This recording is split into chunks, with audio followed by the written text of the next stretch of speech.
1 अप्रैल 2024 को इजरायल ने सीरिया की राजधानी दमिश्क में ईरानी दूतावास पर हमला किया था, जिसमें ईरान ने कहा कि उसके इस्लामिक रेवोल्यूशनरी गार्ड कॉर्प्स के 3 वरिष्ठ कमांडरों समेत 7 सैन्य सलाहकार मारे गए। ईरान के 7 बड़े अधिकारियों की मौत के बाद से ईरान तिल मिलाया हुआ है और उसके राष्ट्रपति समेत सभी बड़े नेताओं ने इजरायल को इस हमले का अंजाम भुगतने की धमकी दी थी। ईरानी सर्वोच्च नेता अयातुल्लाह अली खामनेई ने कहा कि इजरायल को दंडित किया जाना चाहिए और ये किया जाएगा। ये ईरानी धरती पर हमले के समान था। लेकिन इसके जवाब में इजरायल के प्रधानमंत्री नेतन्याहू ने कहा था कि अगर ईरान अपनी जमीन से इजरायल पर हमला करता है तो इजरायल भी उसके ऊपर हमला करेगा।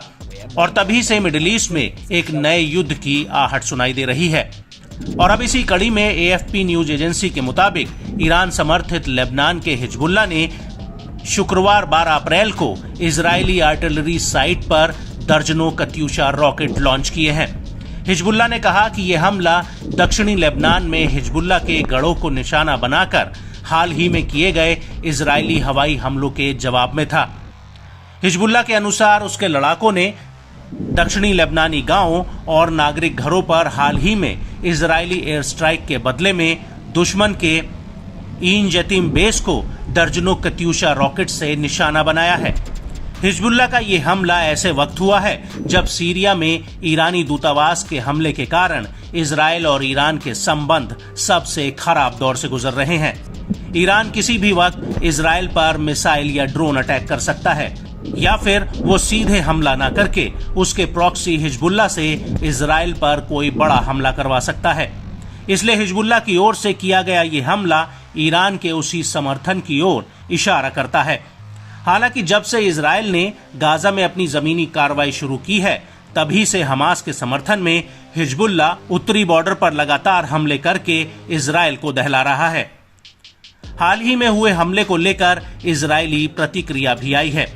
इजरायली डिफेंस फोर्स ने अपने बयान में एक्स पर लिखा कि ईरान की ओर से हमले की आशंका के बीच चरमपंथी संगठन हिजबुल्लाह ने इजरायल के ऊपर 40 से अधिक रॉकेट दाग दिए हैं। इजरायली रक्षा बलों ने बताया कि इस हमले में कोई मारा नहीं गया है। रक्षा बलों ने इस हमले का वीडियो जारी किया है। उत्तरी इजरायल के गलीली में हुए इस हमले के दौरान हिजबुल्लाह के 2 ड्रोन को इजरायली सेना ने मार गिराया। इससे पहले IDF के प्रवक्ता रियर एडमिरल डेनियल हैगरी ने एक बयान में कहा कि chief of staff lieutenant general Herzi Halevi ने इजरायल पर ईरान के हमले के खतरे पर US सेंटकॉम प्रमुख जनरल माइकल एरिक कुरीला के साथ स्थिति का आकलन किया है। उन्होंने कहा कि संभावित ईरानी हमले की कड़ी चेतावनी के बीच नागरिकों के लिए निर्देशों में अभी भी कोई बदलाव नहीं हुआ है। हम पिछले 6 महीने से युद्ध में हैं। हमारा बचाव पक्ष तैयार है और जानता है कि प्रत्येक खतरे से व्यक्तिगत रूप से कैसे निपटना है। हम इजरायल के नागरिकों की सुरक्षा के लिए विभिन्न क्षमताओं के साथ हमले के लिए भी तैयार हैं। डेनियल से ईरान पर पूछे गए सवाल पर उन्होंने कहा कि ईरान तनाव बढ़ा रहा है, क्षेत्रीय तनाव बढ़ाने पर जोर दे रहा है। हम जानेंगे कि ईरानी खतरे से कैसे निपटा जाए। हम अच्छी तरह से तैयार हैं और जानते हैं कि किसी भी चीज का जवाब कैसे देना है।